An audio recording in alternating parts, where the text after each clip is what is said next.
Do you want to learn how to make bagels that are gluten-free, egg-free, and dairy-free?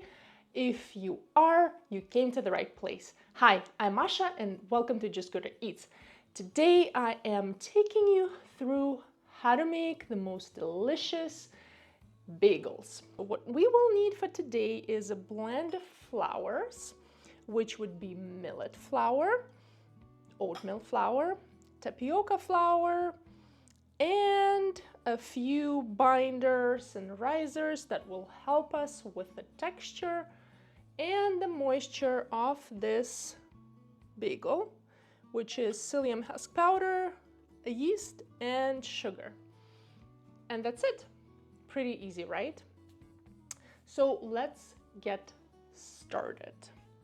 As some of you might know, I actually mill my own flours, as I find that the flour blends in the store are, well, they're quite expensive, but also the gluten-free flours are not as nutritious as I would like them to be. You know, most of them are actually based, I believe, on the rice flour or brown rice flour, which is okay for baking, but they don't give you those nutrients that you want. And the millet flour that I'm using and the oat flour are high in iron and also very, very good grains, as you might know. So what we are doing now is we are mixing all the flours. So I've put the millet flour, oatmeal flour, and tapioca flour in here in my KitchenAid bowl. Just move this over. Oops. Why do we use psyllium husk powder? So psyllium husk powder actually gives the structure and a certain texture to the bakes. It also keeps the bakes moist, which is very, very important, as we know, in gluten-free baking.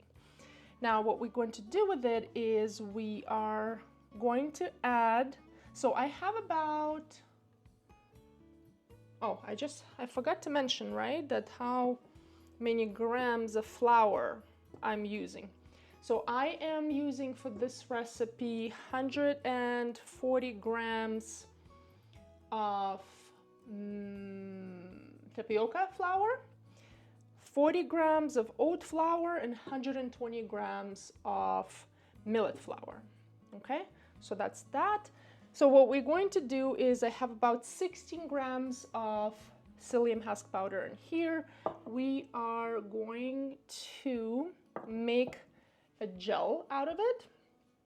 And the way we're gonna do that is literally all we do, we just need warm water, and we are going to add the psyllium husk powder in the water and mix it together. That is all it takes. So I'm going to use my whisk. Now the reason I do that is I don't want my psyllium husk powder to clump up. It does tend to do that, I find. So it's just easier to quickly whisk it up. And once we do that, we're gonna leave it on the counter for about, I would say, 5 to 10 minutes. So let me do that quickly. We are going to end up with a gel as such, so we're just gonna leave it on the counter. Okay. Next, we are going to activate our dry yeast. Oh, I like this lighting. All right. So again, we will need some warm water here, and we will just add the yeast in here. In terms of the yeast, I have about 6 grams here, and we will also need about 10 grams of dark brown sugar. So there it is. Gonna add it in there. And we are going to mix that as well. Once we mix that up, again, we will leave it on the counter for about 5 to 10 minutes. It's about the same time as our psyllium husk powder. And how have you guys been doing? I hope you are enjoying the springtime. It is gorgeous in Toronto right now. Finally, warm weather is here. Okay, I also, guys, wanted to show you my gorgeous cherry tree that is blooming right now in our backyard.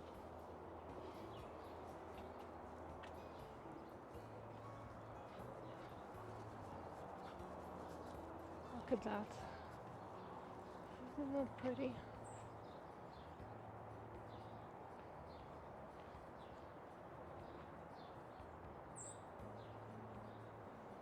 So we had quite, I mean, it's May, right? But we had quite the weather. All right, just gonna quickly pre-mix my flowers in here. You don't need to do that, obviously. I mean, the mixer will do the job, but I just want to do that quickly.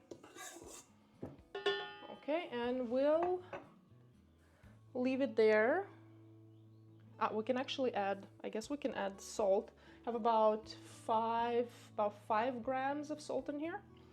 So I'm gonna add the salt and then the dark brown sugar as well. I have about another 10 grams in here, okay? So we'll just add it in there. Okay. And that's about it. We will be right back with the next step. All right, while our active yeast is, dry active yeast is being activated and our psyllium husk powder is turning into a gel, we need to do baking soda bath, and we will also need to do a molasses bath. Now, there is basically 2 ways to prep bagels before baking, and that is, again, as I mentioned, so baking soda bath and molasses bath. Now, the difference between the two is that baking soda bath gives you that chewy and crispy texture on the outside, and it stays very soft. The dough stays or the bake stays very soft inside, while the molasses gives you a bit of that golden color on the outside and also gives you that sweetness, but not, it's sort of not as bold as if you are doing a baking bath. Okay, so this is the reason why we're doing that. What we will need is about 5 cups of water for each. Obviously, you don't have to do the 2. You can do just either the molasses bath or the baking soda bath. I want to try and do the 2. And we'll do 5 cups each, 5 cups of water each, plus a tablespoon of baking soda per each cup of water, and about maybe 2 tablespoons of molasses per water here as well. Okay, so we just need to bring them up to a boil. Okay, and we can add that right now. Let's do the baking soda, please. Should have pre-measured this ahead of time. And we're gonna do our molasses. So I am using the wholesome organic molasses. I believe this one is from Costco. Okay, so we'll do about 2 tablespoons. Whoa! Okay, my goodness. Okay. Whoa, right? That is what we need. We need to add that note of sweetness and flavor. And molasses will help us do that. All right, let's go back in here. Also, guys, you can make these bagels however you want, plain or maybe with poppy seeds, whatever it is that you want. I want to try, actually, I bought this black garlic finishing salt, it says, from Simply Organic. I do buy a lot of their spices. I think here, right here. So from Simply Organic, I do buy a lot of their spices. I find that the products are very clean, have very clean ingredients. And also, you know what I found difficult is I'm sensitive to the sunflower oil, and a lot of the spices out there, like when I say a lot, I mean like 95% of them contain sunflower oil, so I can't really use them or have them. And this blend in particular doesn't have any oil at all, so which is great. So I'm gonna try it. Has the sea salt, sesame seeds, roasted garlic, black sesame seeds, and parsley in it. We'll see how it works out. All right, guys, we are back about 10 minutes later. The yeast has been activated. We got our psyllium husk powder gel. We are adding it to our flour now, and we are going to mix it up. And our friend will help us mix the dough over here. Oh, you gotta leave it on, I would say, for about 8 to 10 minutes to mix. Okay? All right, friends, time to get our dough out. It's been about 10 minutes.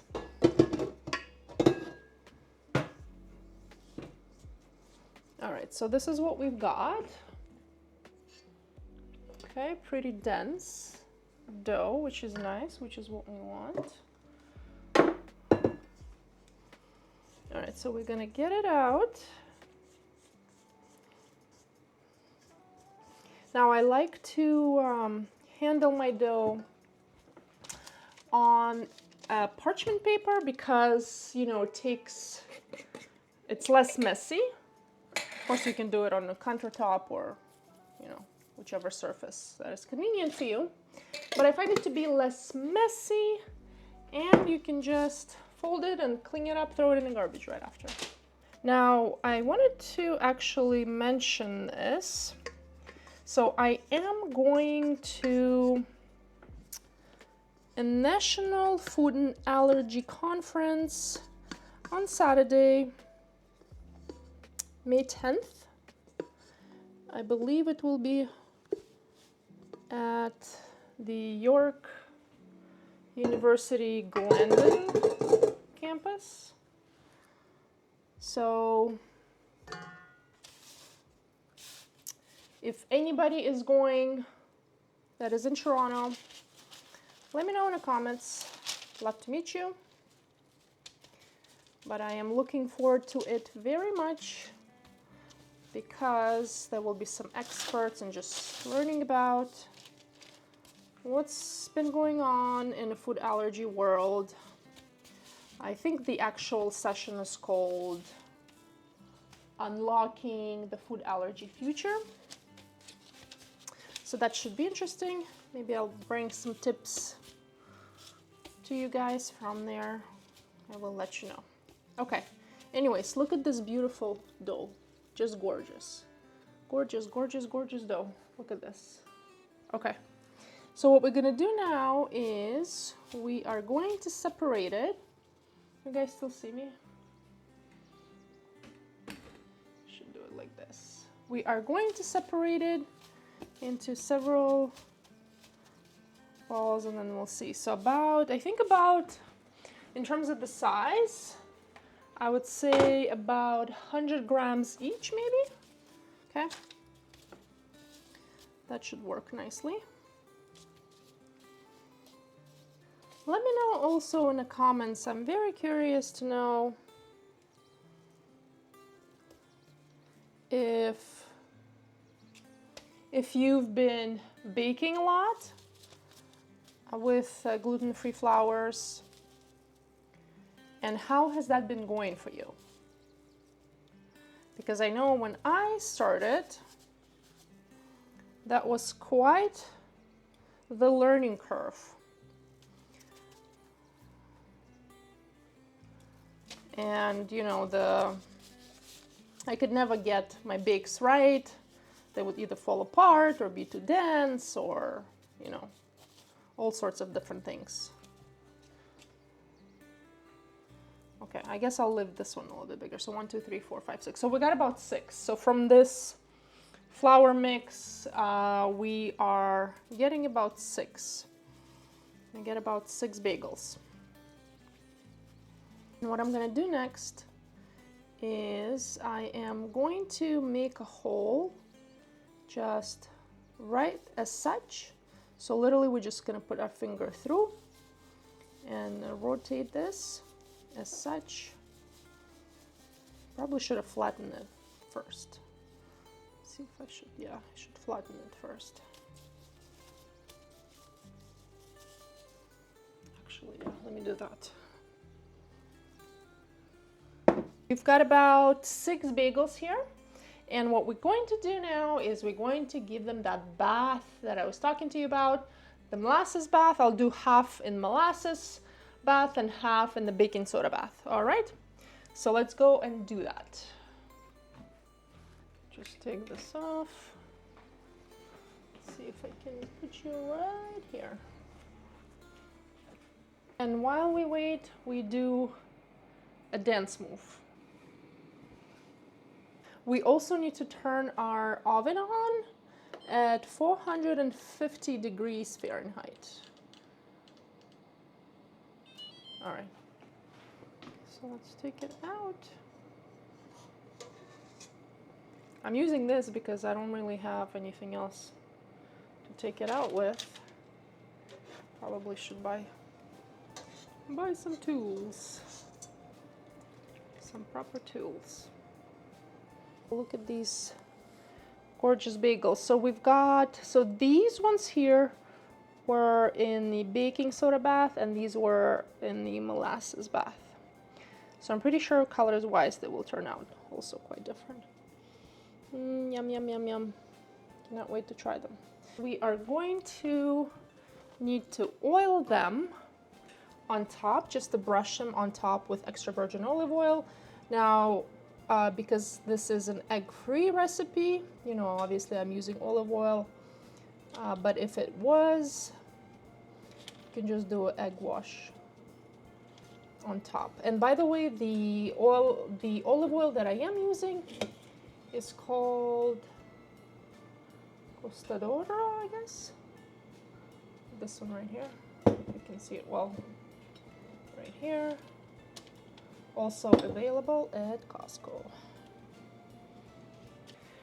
Because my kids like bagels plain, because they usually eat it with like a Laughing Cow's cheese or some other cream cheese or some jams, I'm just gonna use this mix that I mentioned to you in the beginning on 2 bagels for myself to try them. So on one with the molasses and the other one is the one that we baked in baking soda. So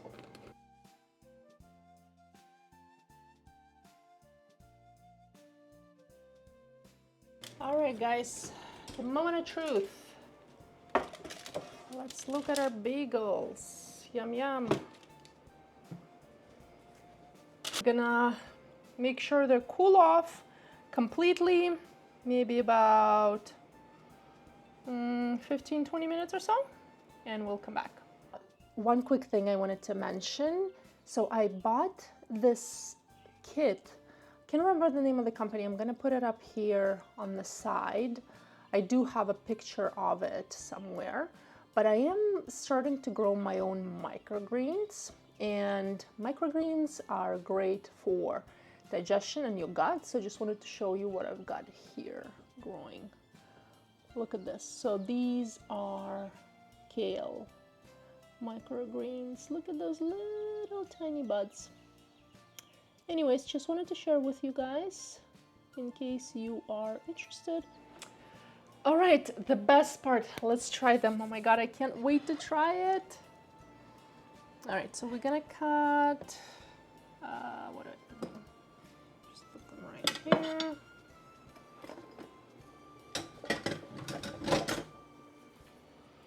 Okay, let's get it.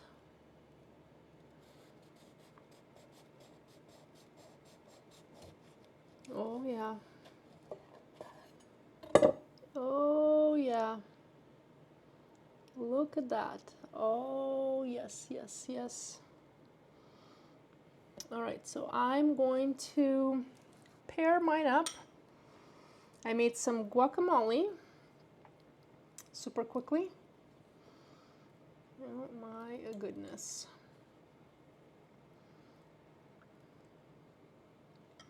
All right, I'm actually gonna put some tomatoes in here. And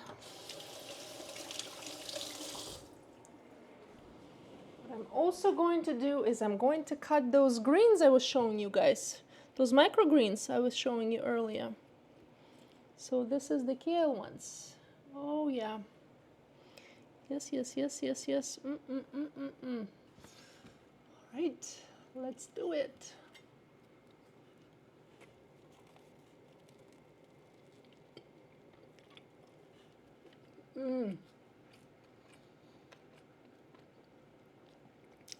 Oh my goodness.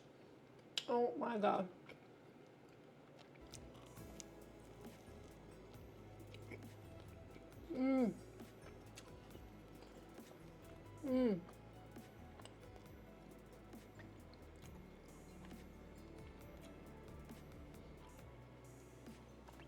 That is just amazing. Guys, you have to try this recipe, I'm telling you. Oh my God.